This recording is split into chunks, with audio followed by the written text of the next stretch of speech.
Well, hello, everybody, and welcome again to the Weirdly Magical podcast. This episode is for the Pisces full moon, which is on the 13th or 14th of September, dependent where you are, and we'll look more at that in detail. But first of all, we're just going to quickly introduce ourselves. Jen, do you want to go first? Sure. Hi, everyone. I'm Jen Duchenne. I'm an Akashic healer and guide, numerologist, soul mentor, creator of the Illuminating Journey Cards. And I help my clients break through limitations to activate their soul's desire and have a delightful time living an embodied life. Cool.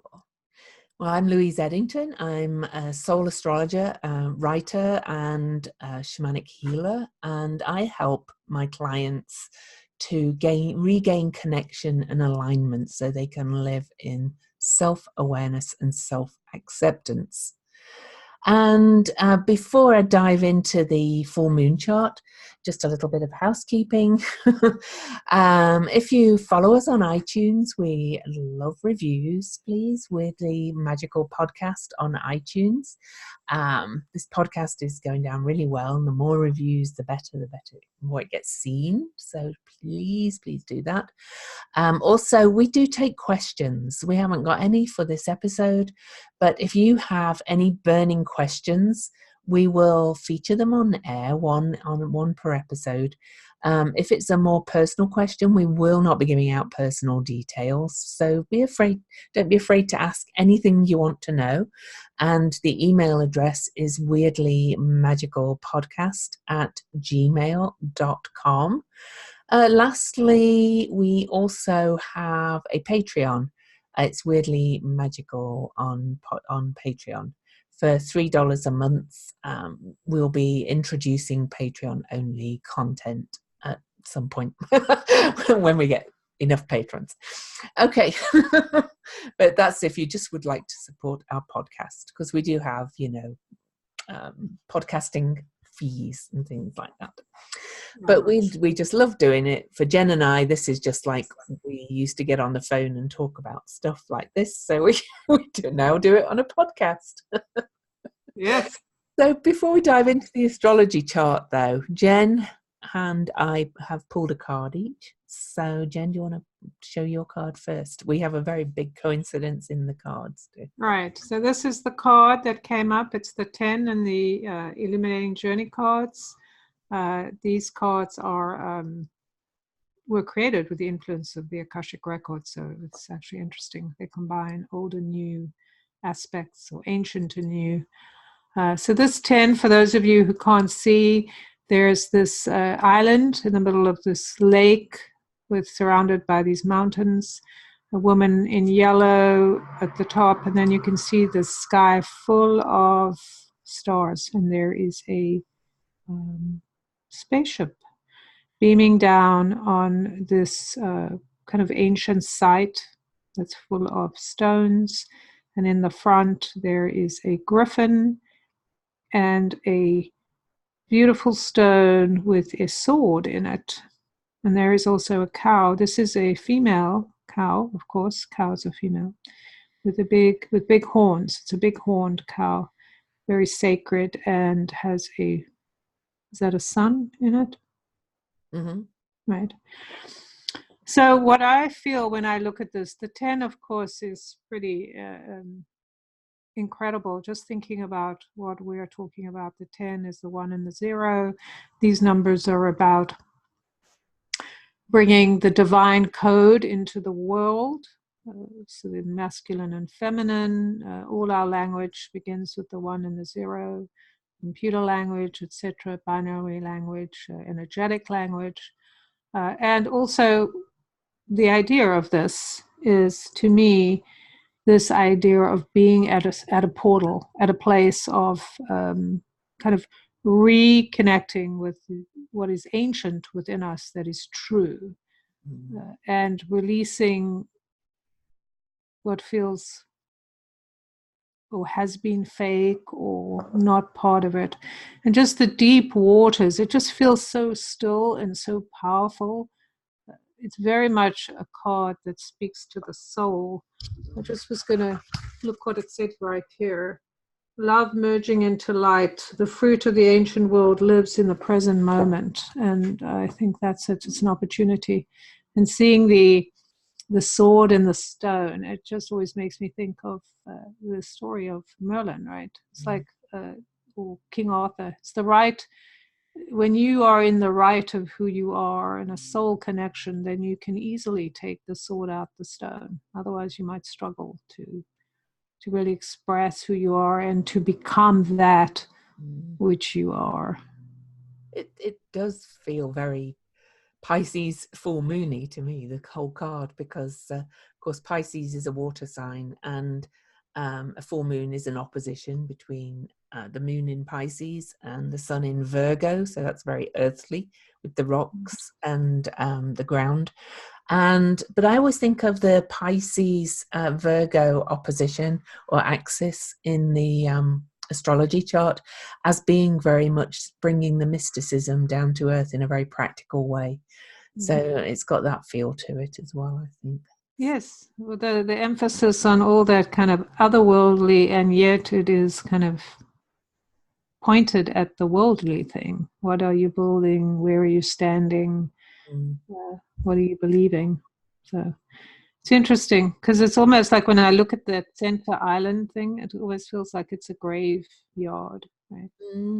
So it's like these things that are coming up and things that are dying. Like, you know, what are we collecting from the graveyard? What are we taking forward? What is precious about what we may have? I actually thought they were standing stones, but anyway. But Right, standing also stones. on the card, Jen, above the griffin, is that kind of the snake symbol, the medical kind of symbol, the snake that goes up a. Oh, the Ouroboros. Yeah, I can't see it very well because of the glare, but either way, it just made me kind of chuckle because Hygeia has a very similar symbol to that, the asteroid, and she's activated in the full moon chart too. So interesting.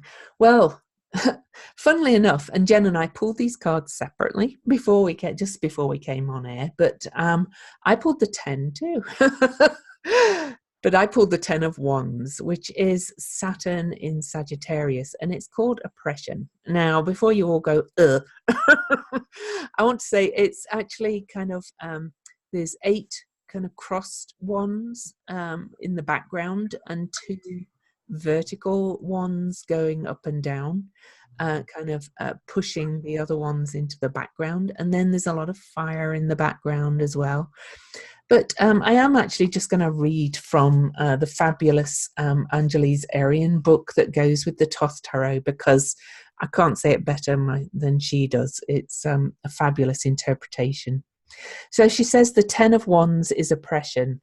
On this card, the 2 Tibetan dorjes, I don't know if that's how you say it, or the sacred spiritual power objects are dulled or grayed over to symbolize the state of oppressing oneself, either through holding back, editing, or rehearsing oneself, or not fully expressing oneself mentally, emotionally, spiritually, or physically. The astrological aspect on this card is Saturn in Sagittarius.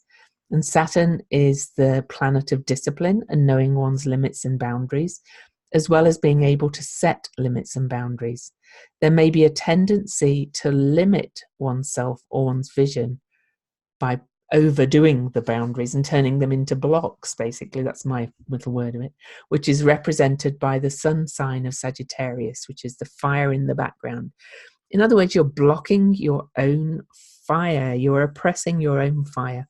And Jupiter is actually involved in this full moon. So I am now going to just talk quickly about that chart before we dive into the details of it. So the full moon is in Pisces, as I said, and it's in opposition to Virgo. And the moon is at 21 degrees and 5 minutes of Pisces, conjunct Neptune at 17 degrees of Pisces.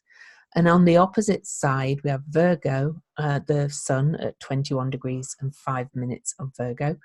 conjunct Mars at 17 degrees and 10 minutes of Virgo. So Mars and Neptune are in almost exact opposition, as the moon and sun are in exact opposition.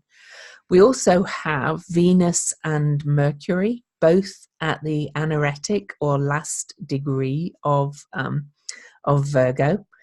And shortly after the full moon, early on Saturday morning, no matter where you are, the moon will move into Aries and Venus and Mercury will move into Libra. Oh, time. The full moon takes place on in London time, Universal Time, September the 14th at 5:33 a.m. So Eastern Time, it will be 33 minutes after midnight. On the West Coast, it will be 10:33 p.m. on the 13th. So for most people in the world, it's on September the 14th.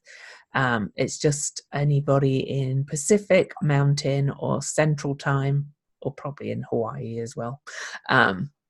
It will be on the 13th. Also, this full moon is the opposition between Mars and Neptune forms a T-square to Jupiter in Sagittarius, and Jupiter and Neptune are approaching their third and final exact square of 2019, a week after this full moon. So this square is just being activated. It's being activated as we speak, as we record this, actually, by first Mercury, then Venus, then the Sun, and then finally Mars. All square this in what's called a mutable T-square. We also have a mutable T-square between Hygeia in Gemini, Juno in Virgo, and Ceres in Sagittarius, all at 9 degrees. And also, so there's a lot to talk about, the full moon at 21 degrees is in aspect to Pluto in Capricorn, which will be at almost 21 degrees still. He's at 20 degrees, 43 minutes retrograde of Capricorn on the full moon. So there's quite a lot of aspects to talk about. So Jen, do you want to dive in first with the numbers? Yes, it's such an exciting moon in terms of energy. It feels very energetic and very fiery, and also kind of reestablishing or establishing, kind of like what the cards are saying. There's a reestablishment happening. So what is fascinating to me is the 21 degrees with the sun and moon, the opposition there.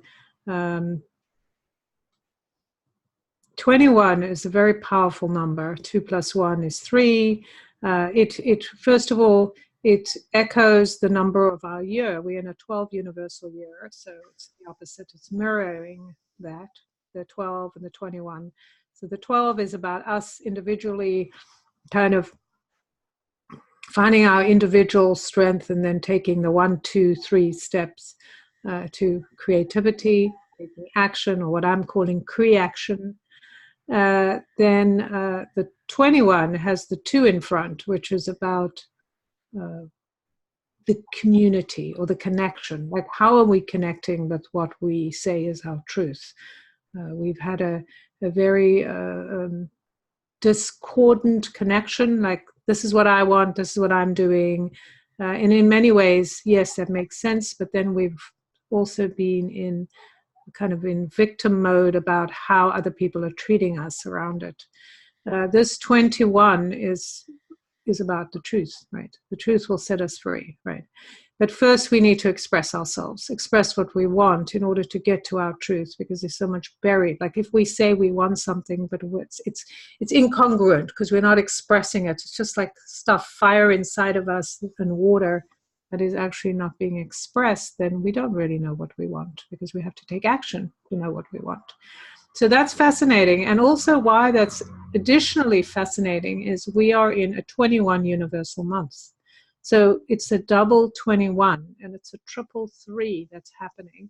And the 3 is about creativity. It's about having that childlike joy to experiment and do things and approach everything with wonder and let the old stuff slip away, like the idea or the illusion of what we think is true. Right? Because we have a lot of things we have our opinions or ideas that aren't true. They're just a perception. They're not the truth, and it's probably not our truth.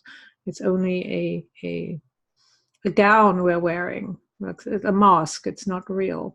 So that I find very fascinating. The other things that are interesting about the day is it's 14. If we're looking at London, 14 is this number of the media, of expressing ourselves, saying what we need to say, getting our opinion out in public, like being heard.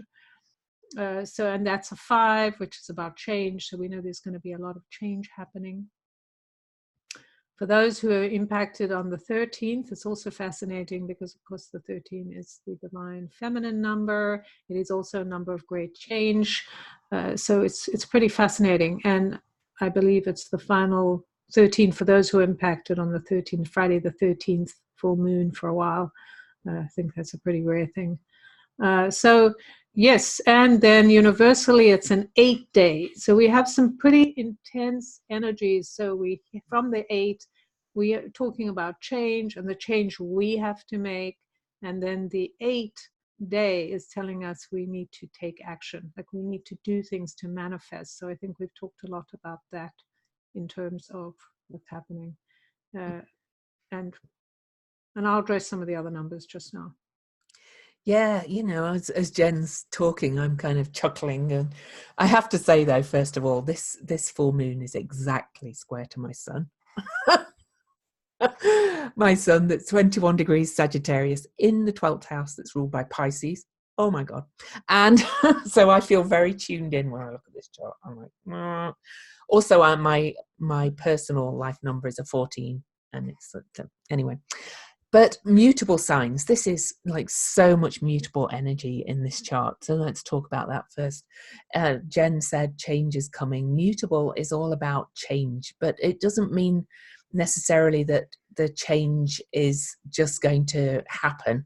This is about changing your perceptions, changing how you think, changing how you work. The most radical change comes from within, of course, and it might be precipitated by some outward events because that Neptune Mars opposition conjunct the full moon is pretty gnarly because Mars and Neptune don't enjoy each other's company. Mars is drive and will and energy. It's your action planet wherever it is in your chart. And Neptune is completely the opposite. Neptune tends to drain the energy out of Mars, to be honest. So I think this full moon is going to be quite exhausting for a lot of people.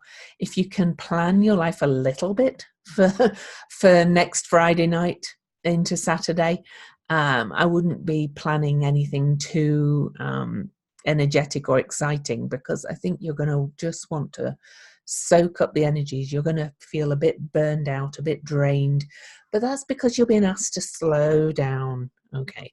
Mars in Virgo, we've had Mars in Virgo for a while, can be great drive and energy to get organized, get work done, get stuff done. It's been fabulous for me writing my latest book, but it's also very hypercritical and self-critical, and it's also tends to worry quite a lot.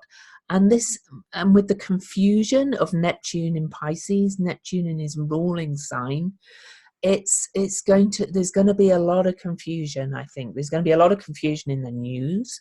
We've already seen, the build up to it in the UK with the quite stunning things that are happening with Brexit. Doesn't matter what side you're on. There's kind of unheard of kind of things happening there. I think there's going to be a lot more of that, but we're going to feel the energy trickling through into our own psyche, whether it's in our own personal lives or not. It feels unsettled. It's very chaotic. To talk a little bit more about the Virgo side, and then I'll let Jen come back in. But you know, on the new moon in Virgo on whenever it was, what date? 30, the 1st or 30th of end of August. All the personal planets, including the moon, were all under the beams of the sun.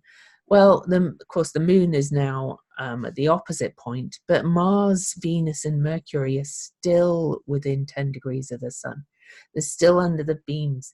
We're still having this massive upgrade of our self, basically, who we are, you know, all the different parts of us, our mind, our values, our drive, and our ego are all being kind of just put under huge evolutionary stress, if you like. And then we've got the square to Jupiter, which I quickly want to mention, because Jupiter in his own sign is of Sagittarius, is now gaining speed. He turned direct and now he's moved forward 2 degrees. And Jupiter in Sagittarius is really about the law and new laws, but natural laws. It's the natural laws of the universe, like the laws of karma and the law of cause and effect. And there's a whole list of them if you want to look at them. We are really being asked where we're out of alignment with the natural law of the universe. And I think the aspect to Pluto in Capricorn, which is more man-made law, Capricorn, is and Pluto is undermining that, is saying, you know, throw out your attachment to the man-made laws and move more into alignment with the natural laws. So that's it for now. I'll come back, lots more to say. Yes, it's kind of funny because it makes me think of the card that you pulled, the Ten of Wands, the idea of the constriction, which is the fake. It's the man-made laws that we have agreed to, like, oh, I need to behave a certain way to be accepted. That doesn't count murder, by the way. Murder isn't a man-made law. Sorry. Right. No, that's good you put that in there. I think man-made laws is in terms of how we behave in polite society. This isn't about just being bestial or doing whatever we want, because we do have to have boundaries around those things. And I think there's a whole discussion about that in terms of how we look at it. Having boundaries is healthy. We can't stop other people from doing things. However, the way we behave to each other creates a lot of the problems we're experiencing. You know, the honest truth is we tend to, even though it's good to have a sense of humor, we tend to mock people that are different to us. We tend to belittle them, and that just increases the rage that they have underneath. So it increases the opportunities for us to have to deal with difficult situations and create more of this negative karma. So I think that's really, you know, that's part of the natural law, is about loving each other and accepting that people do things. Like, people do what they do. The earth does what it does. We can't command it to do different things. But what we can do is go, this is my boundary around this thing. I don't know that the earth will listen to us, but other people may, you know. And this is it. We have lived in a world of false safety. So we've said, well, I've got the rules to hide behind, and I don't need to be who I am, and I'll be protected, or people need to do this, they need to behave in this way. And of course, that's all bullshit, because they don't need to. And the more we try to push them into these places, or they push us, the less honest we are, remembering that this moon and this month is about our truth and getting to the truth of the rules that we have lived by. Like, all of this vagueness, we've lived under all these rules where people have said, don't ask questions, right? It's like, you look at religion, or you look at science, or higher learning, which all of the stuff in Sagittarius, right? And then people going, the so-called leaders saying, don't ask questions. You're not allowed to ask questions. And why? Why can't you ask questions? Because we need to be curious, not angry curious, but passionate curious. So I think it's very interesting that the Mars and Neptune at 17 degrees. 17 is an 8, which I said it's an 8 days, so we know that's a double emphasis there. But also 17 is about leaving a legacy. So we know this moment is highly historical in a sense, because it's allowing us to change how we use our passion, like our aggression, because Mars is not just decision and passion, it's also aggression. Unspoken passion becomes aggression. You don't let me do what I want, I'm going to punish you, I'm going to make you do what I want. So with all of those personal signs, still feeling the impact of the sun, the light of the sun, and this cosmic energy that's coming in now, and a lot of people are feeling it, sore throats, weird feelings, feeling lightheaded, all of these things. It's because we're getting an upgrade, but it's also because we're being separated from this idea that something's going to happen to us if we don't follow the man-made rules, that we're not going to be safe.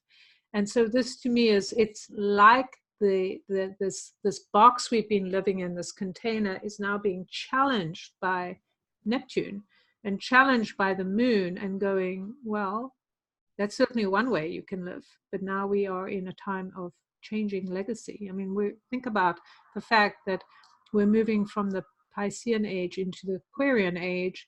We're moving from thousands of years of energy. And what I'm getting, and it's interesting, I wrote this little note down, so I'll share it. Let's see if I can find it, is this is a very karmic time. So this moon, I mean, this full moon is really setting the clock for when Saturn starts going forward, and the karma of all of the grief and emotion that we have not allowed ourselves to express or to feel because it wasn't accepted is all coming up to roost. So all of the things that we as a collective, as individuals, as our ancestors of thousands of years that have not been expressed are going, I want to collect my debt, right? You owe me. So it depends how we take it. We can take it in anger and say, I'm going to take my stuff from you, you owe me, and just, just continue the fight.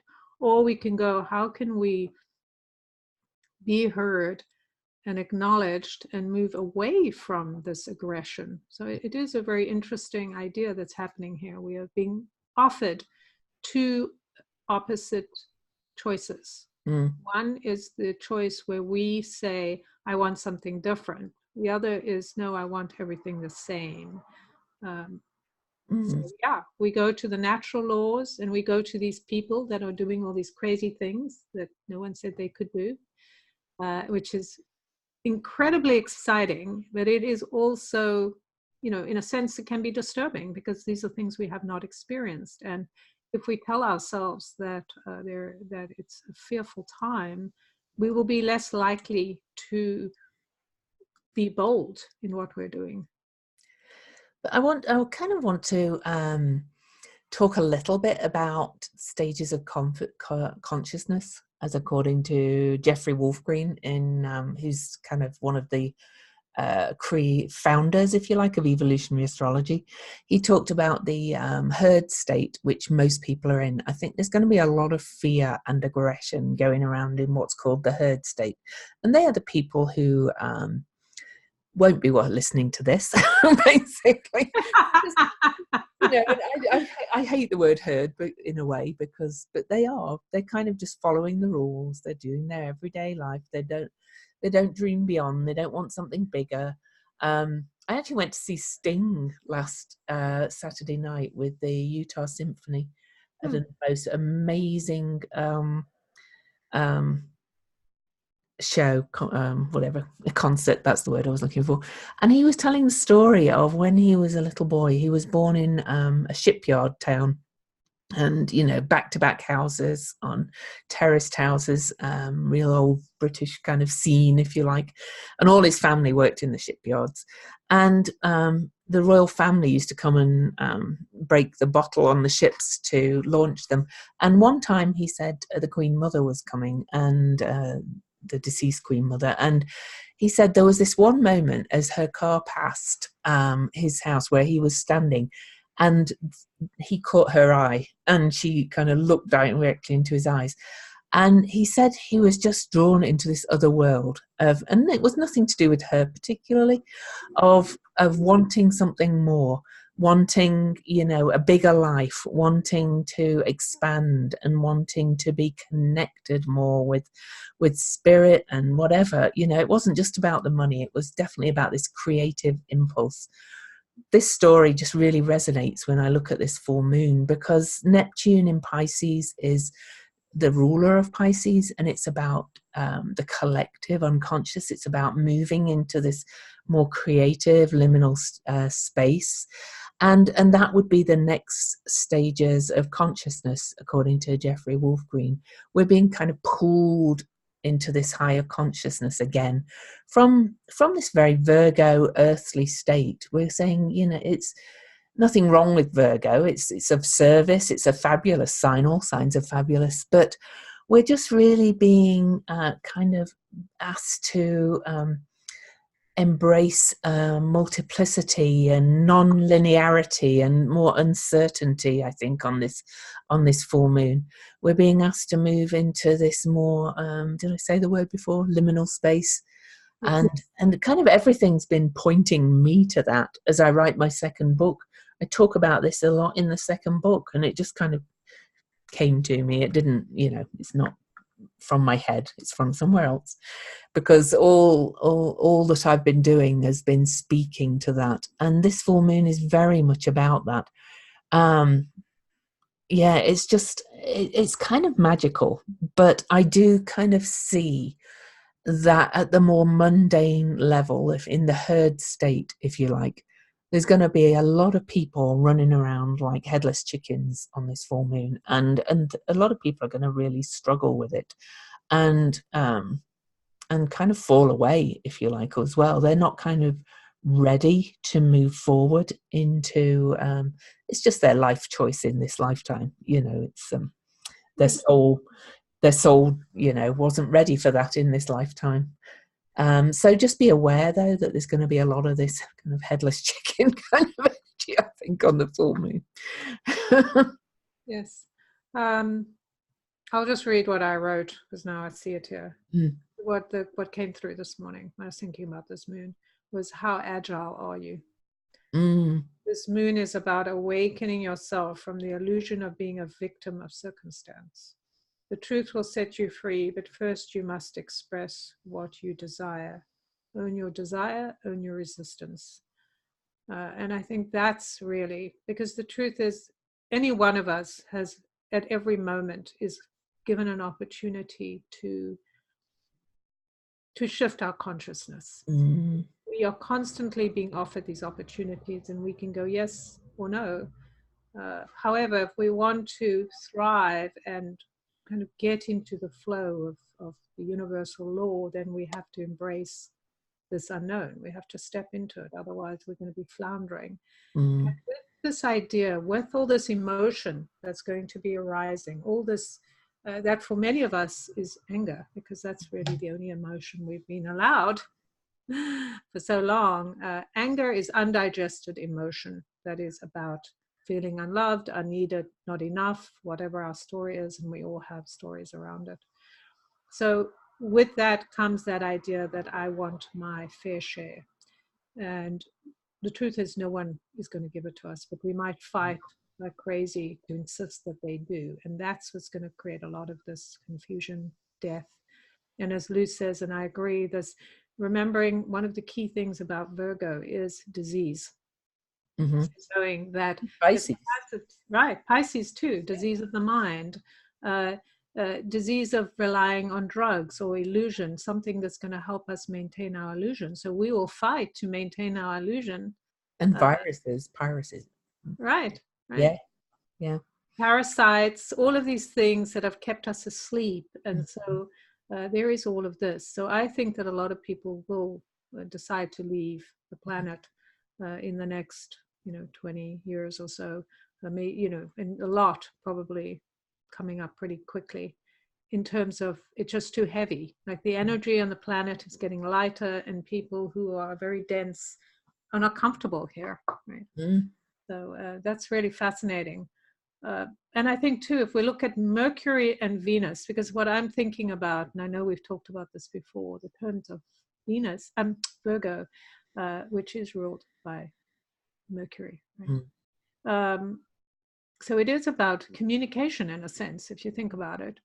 Um, the communication with our physical body in this physical world. How are we adapting? Which is why we have systems, which connects us to Saturn, right? We have systems so we can adapt to a changing world. We don't know what's happening, but we can prepare and get ourselves in good shape. We can be eat better, have better regimes, so we can, in terms of, when I say regime, I don't mean somebody controlling us. I mean in terms Yeah. of how we eat and how we live. Like, for myself, I'm doing a lot more meditation and different things just to strengthen my core, which is really helping me. And I think this is the Virgo lesson to us, is what are we establishing in the real world? So when all this stuff comes at us, we're in a better shape to deal with it, to deal with the problems, the issues, angry people, etc.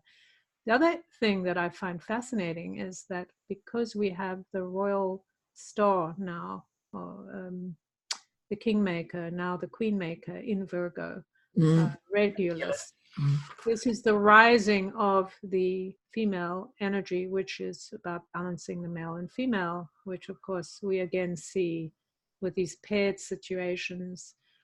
The Mercury and Venus are 29 degrees. That degree is the, what do they call it besides the aneretic? It's a critical degree. So we know this is a highly expanded energy. Mm. It's that out of bounds place. And for me, if I think about the 29, it's the place we have to go when we may not want to go. Mm. Where we have to deal with things that are beyond our comprehension as humans. Like, it's beyond our minds. It's beyond our, what will happen. And there's Mercury and Venus, those two aspects of creative or destructive energies of gathering new communication from the other side of the world or other world, right? And it's about values with Venus as well, your core values, that is, and what really matters to you. And the Virgo is very much about, I think, meaningfulness too. So it's what's really meaningful in your life. Oh, there's so much going on in this full moon. I had another thought for that aneretic degree, and I can't. Oh, it was about the mutable signs as well. Just another kind of because there's so much mutable energy in this full moon. Is mutable signs are kind of preparing you for the next stage.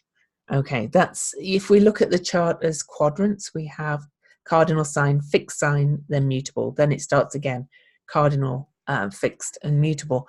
And each stage of the signs is taking you into another layer of life. And that applies at a natal chart level, and it applies at this level that we're talking about.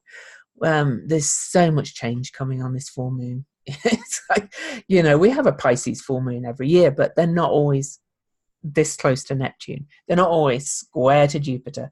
They're not always got all the personal planets conjunct the sun in Virgo. It's like, Right. oh, and one other thing though about this T square that we've got going on to Jupiter in Sagittarius.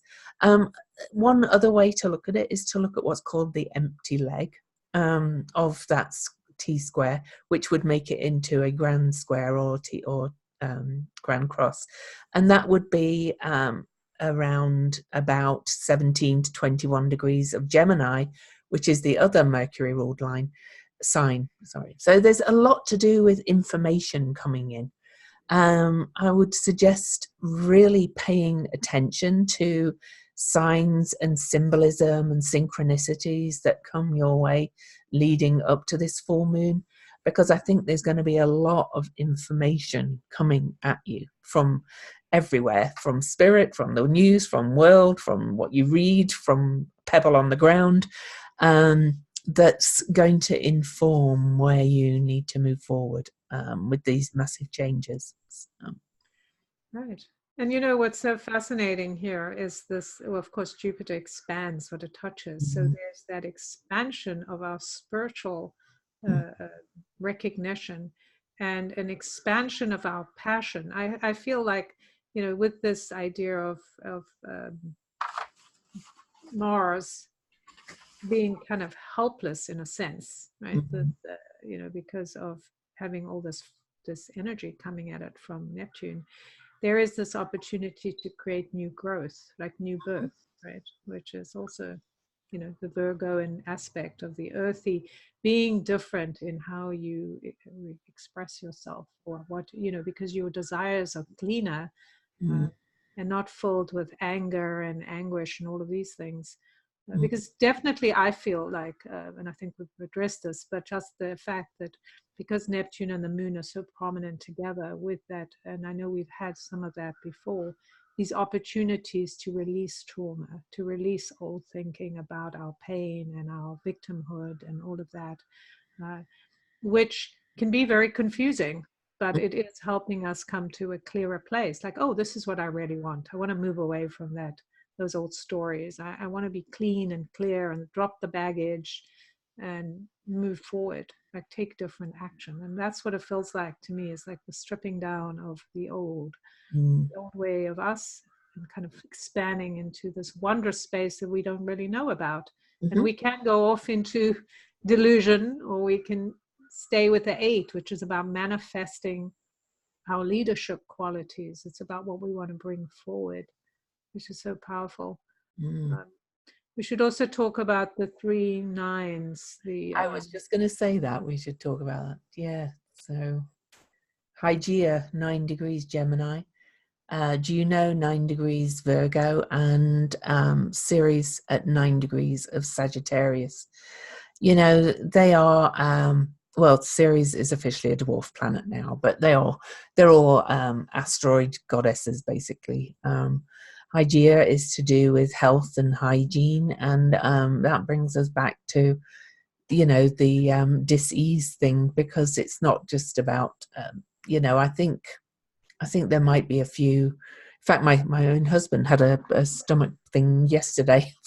You know, he was quite poorly yesterday. Luckily he's back at work today. But I think there's going to be a lot of that kind of energy going around. A lot of viruses, a lot of kind of mysterious kind of thing. And there's kind of a message in that for us too. You know, it's up to you to look for your own kind of message from that, if that happens around you or to you. And then Juno, she represents the rights of the abused, if you like. You know, abused women, abused children. I wouldn't be surprised if there's something more coming up about paedophilia. You know, we've had quite a lot in the news with Jeffrey Epstein, and Prince Andrew is still kind of under stress about that over in the UK. And Virgo is about making whole. So I think there's going to be something coming up around that as well. And Ceres is the great mother. She rules the seasons, but she also is about grief and forgiveness. And in Sagittarius, you know, that's the bigger vision and truth.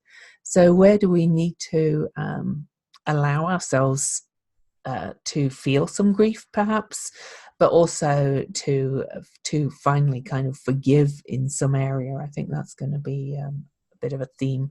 It's pretty immense, this full moon, to be honest. It is. I mean, it's overwhelming in many It is. sense because we've been preparing, but of course you know, as much as we could prepare. Mm-hmm.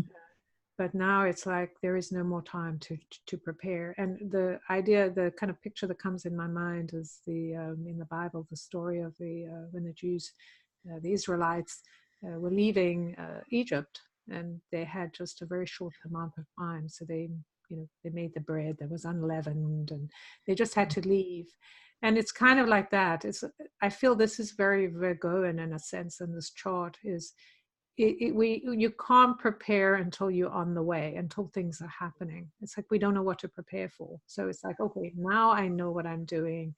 And so trusting that confidence of, your creative mind, your ability to deal with disaster. Like we are all, really good copers with all these things, because that's what Mhm. we do when we're faced with disaster. And it feels like there's going to be a lot of water and fire. Lou and I talked about water and fire events coming up. So whether they're fiery and watery, and remembering these two are destructive and healing at the same time, um, whether it's an emotional thing, which is to do with the sexual part of all these people that have been abused, that are getting their retribution of some kind. And and when I say retribution, it's in terms of being made whole. So being released from that agreement, like, oh, I'm suffering, I'm going to suffer forever because no one's hearing me, but to feel heard and to feel swept into love, and a place of, yes, you have value. And when I think about these three female energies at nine, nine is the number of universal compassion. It's the number of coming together, of gaining wisdom, like the wisdom of going, I know why I suffered, and I'm ready to let go of that. I feel heard, and now I can move forward uh, with that. This idea of hygiene with the health, and our mental health, when we think about it in terms of all the ways we've suffered because we've held on to, for good reason, we've held on to this baggage, and now all the water and the fire is burning and kind of pushing all the stuff away from us, making room. Like I feel like this is it. They're making room. Jupiter and all of these things are making room for us to travel in this tunnel of safety with the protection of these energies. Like, yes, follow us, we're going to, but of course that's energetic, so you have to do things to do that. But and it's all changing our perceptions, of course, too, which is of very, course, you know, the hurricane, we've seen Dorian, and we've never seen a hurricane like that. The Bahamas are basically wiped out completely, but look how slow it's moved. Dorian has been with us for days and days and days and days. And normally, we get a bit of a build up, it whooshes through and then peters out. Yes, causing immense damage, but this one is staying there. And that's very Virgo, very like I'm kind of staying in this organized structure. And then we had that awful boat fire as well off California, so fire on the water. I do think there's probably going to be some more of these kind of events, but they're, again, like Jen said, they're kind of symbol, it's as without, so within. It's kind of symbolizing what's occurring within us, and we're being, we're having to change how we feel and what we want to heal and how we want to move forward. I was watching the climate town hall last night because I'm very interested in green things. And I'm not going to talk about which candidate it was, but because I don't want to get into that. But, there was talk of just FEMA will only rebuild where the original property was. And things are changing. The whole climate's changing. Everything's changing. And we've got to think about how we can heal. And this one candidate was saying he would introduce a rule saying that they would have to build on higher ground to get the FEMA money. It's just about changing these ways, so that we can live differently. And instead of rebuilding the old structure by the old rules where it was, move it. exactly. And it's interesting, that phrase, higher ground, right? Like we build on higher ground. That means we go closer to the natural rules and laws, and we are more honest and true with each other, and more vulnerable about how we feel. We express how we feel at the time, so we don't have to build up anger and resentment and then get stab people in the back, right? We change that. But also this idea of trying to repair a system that's completely broken is a complete waste of time. We've got to move away from that. The other thing I feel that's happening is we got to make decisions on our feet right now. We don't have time. Like this whole thing, it's just staying with us. So it's like we can't say, well, okay, I'll think about it tomorrow. It's like, no, you got to make your You're decision. not learning, so Yes. Yes, so it's like, yes, there's a lot of room from compassion and feelings and action. So it's all of this. We're having that Martian aspect of needing to be decisive and coherent, like really being in our true masculine.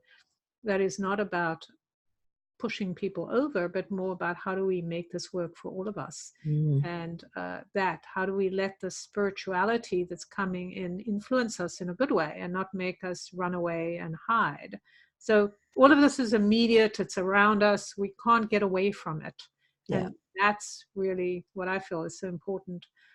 There's the sacred energy that is with us no matter what we choose. However, we have to make choices. Like the universe does not choose for us. It Mhm.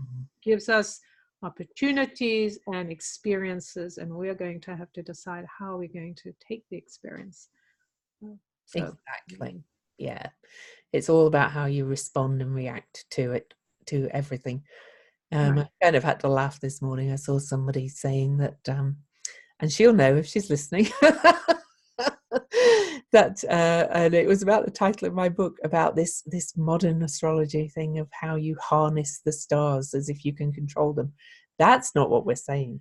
It's about how you respond and react is the modern way, is not, things happen and they may happen according to fate or whatever, but how you respond to it is up to you. So. Right. And you know what's interesting, and I want to talk a little bit about the 227s as well, Mm. because we have the nines and 27 is also nines, and we have Vesta and Sedna, and I just want to talk about that. But to respond to what you're saying, yes, this is the thing is when you have, like in your numerology or in your astrology or even your soul record in the Akashic, there is the promise of your destiny. Mhm. It's not guaranteed. It's just you've put things in place to have the optimum experience. But the optimum experience only comes if you take those uh, crazy opportunities. Like you have to be courageous. That's the thing about Mars is it's we look at people who do some things that we say crazy and we think like, how do they do it? And that's because they're not crazy. They're brave. They're courageous. They're like, I have an idea and I'm going to do it. I need to change the world. We're not going to change the world by talking about it. We actually have to go out and do what other people think are crazy. So yeah, and for me, like when I'm in the records and then I'll say, sometimes I'll say, should I do this? Like I'll ask my Akashic beings. And they're like, we don't know, do it if you want to, right? Like, is it in my highest good to do that? Then they'll say yes or no. But should I do it? Well, no, I'm free will, right? This is it. We have free will. So we get to go, we got to stop relying on other people to tell us what we're supposed to do. We have to get out of that habit. Yeah.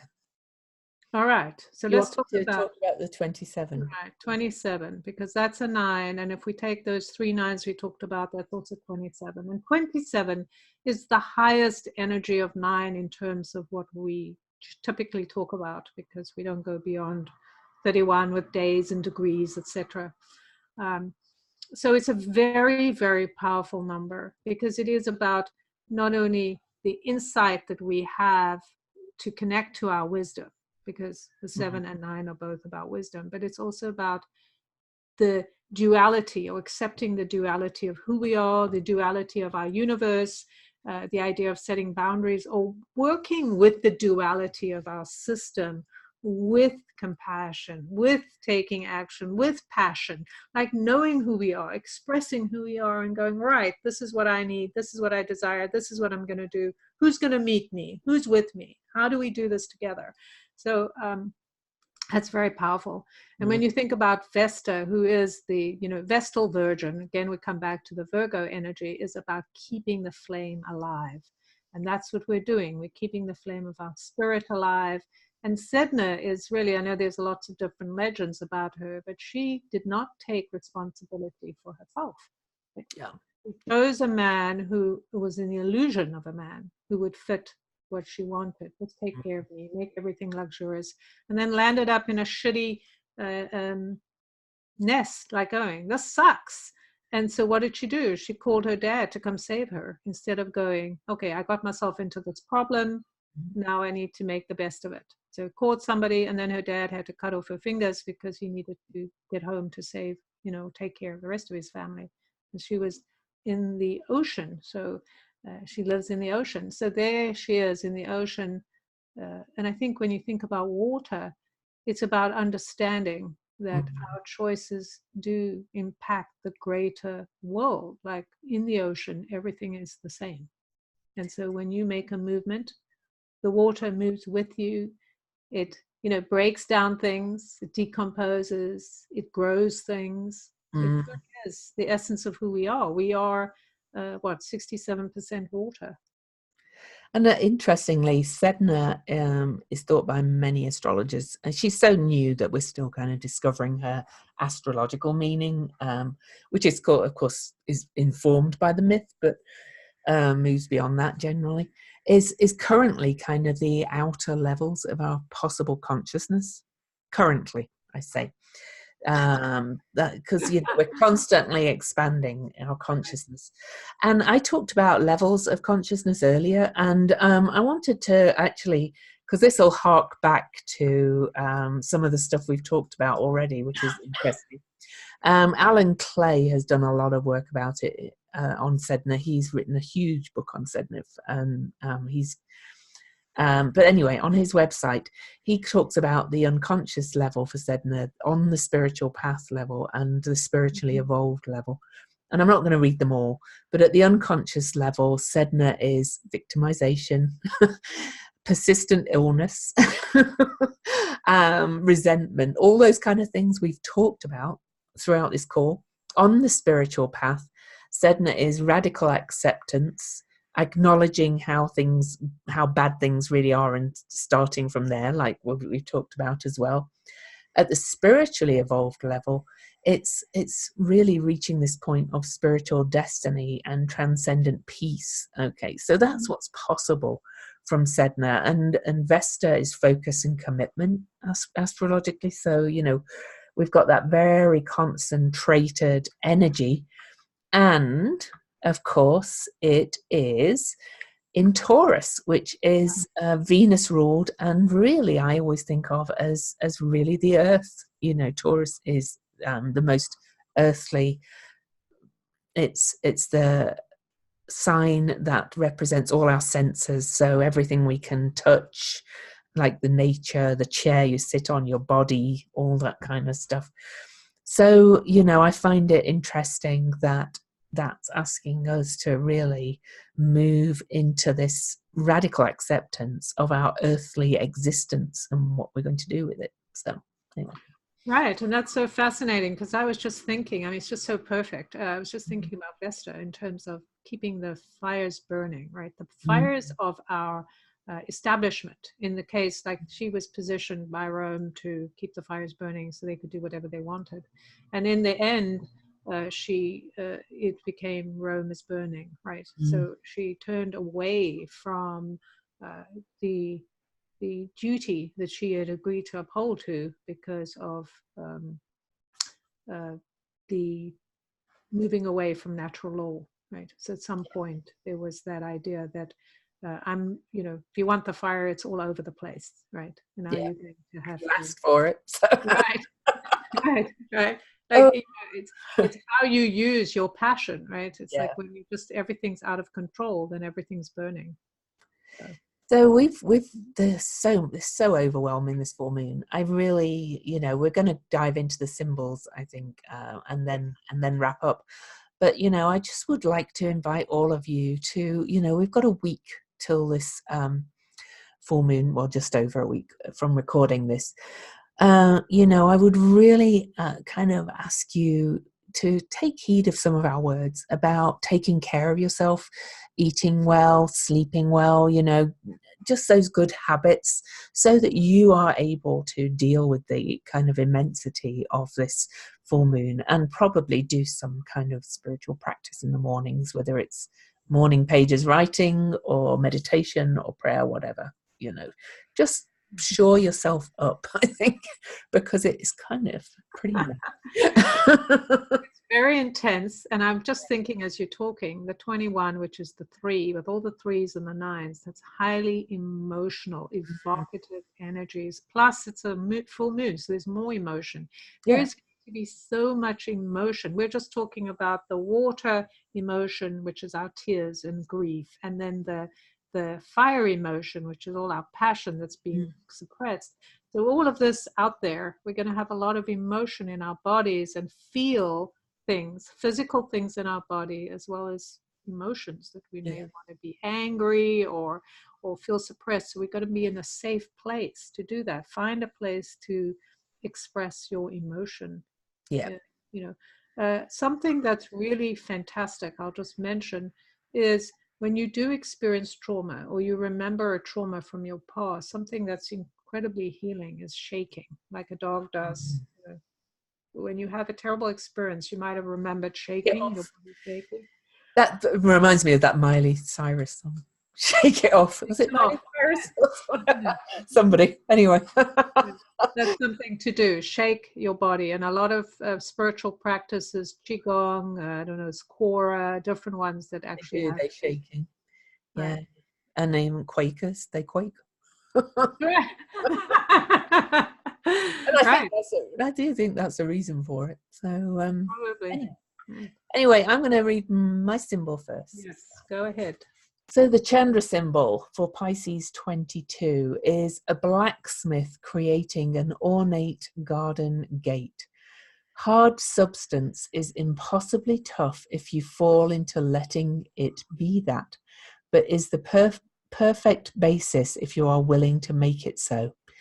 All the resistances, crystallizations, dysfunction, and foundational dissonances are great excuses to stop or immense occasions to start.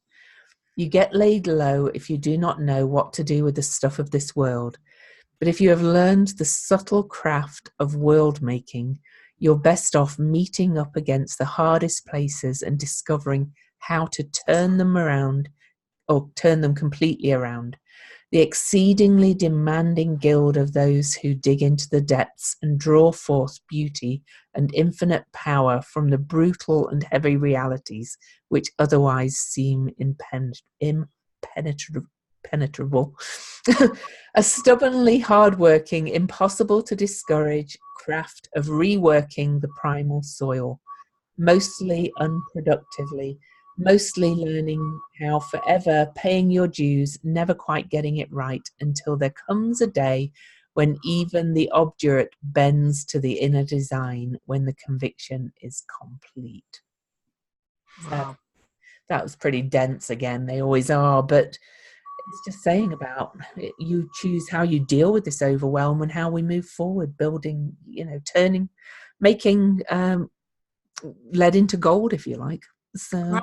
Alchemy. Yeah. This is all about alchemy, right? Learning how to shift whatever it is into what you desire, as opposed to feeling stuck and saying there's nothing I can do, right? Yeah. I'm a victim of my circumstance, the opposite. So very powerful, beautiful.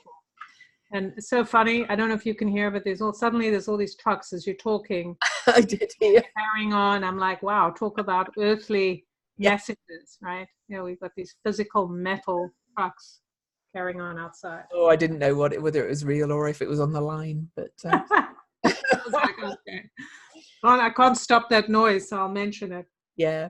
Okay, so I'm going to read the Sabian symbol, the Pisces 22. A man bringing down the new law from Sinai. This is a symbol of the eternal authority implicit in the very fact of man's ideals or woman's ideals, and of a spiritualization of experience through the religious insights of human society and the institutions it has created for the common welfare. The inspired prophets of each age have been custodians of an enduring morality, and this has its embodiment in the mountaintop aspirations of even the least of individuals. Right is dramatized at a personal responsibility for the course of events. The key word is mandate. When positive, the degree is self-sacrifice and a determination to further the ultimate upliftment of all people. And when negative, self-exploitation and impenetrable egotism. There's that choice again. And I love, I think that was Linda Hill's book, right? Yeah. No, Edmund Jones. Oh, Edmund Jones. Okay. Well, Dane Rudyard, I do like his keynote, so I'm just going to kind of read that as well, if that's all right. Edmund Jones and Rudyard both interpreted the symbols.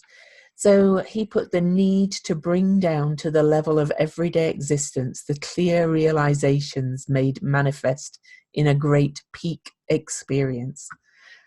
So that's kind of what this full moon is, really. It's a bit of a peak experience going on. Maybe I'm going, whoa, it's a peak experience because it's squaring my 12th house sun. I don't know, but I'm feeling like I'm, whoa. It's definitely a peak experience for all of us. And one of the things we have to remember is that when we are experiencing a peak experience or the lowest degree, like we're entering the lowest energy that we know, is that's the beginning of the change. But we don't know it because we're engrossed in how awful it is. But that really is where our changing, the new beginning begins, right? Yes. So buckle up, buttercups. Yes, sense of humor. And I think too, what strikes me, and if I think about this card that came up, it really is taking the big view, like a higher view of what there is. Like you're looking at the broader view, so you can go, right, this is a mess, and what's next, as opposed to, I'm so stuck in here, I can't see. And that's very Jupiter in Sagittarius too, kind of the flying above and seeing the bigger picture. So try and do that. All right, Jen, where can people find you? You can find me at my website, jenduchenne.com. I'm also, they can Google me. I'm pretty much everywhere. Instagram, on Facebook. I have a group and a page, and I'm pretty active. Well, I haven't been, but I will be again. And my cards, the Illuminating Journey cards, are for sale on my website, jenduchenne.com/illuminating journey cards. Yep. Well, again, just Google my name. My website's louiseeddington.com. I have a membership site which works a little like Patreon to support my work, but you get rewards for. You can find that on my website. I wrote the book Modern Astrology, and that's available through my website as well. If you have the book and have not yet reviewed it on Amazon, please leave me a review, so that when my new book's out, people go, wow, her other book got loads of reviews. And I also have a great Facebook group called the Planetary Magic Cafe, which is fun and pretty active. So come join us in the group. It's a free group, of course. So we do various fun things. Thinking of starting another 30-day challenge at some point. The last one was lots of fun. So yeah, but otherwise, yeah, just Google my name. I'm on Instagram as well and Twitter, but Twitter's more my political space. All right then. So for now, it's goodbye from Lou. And goodbye from Jen.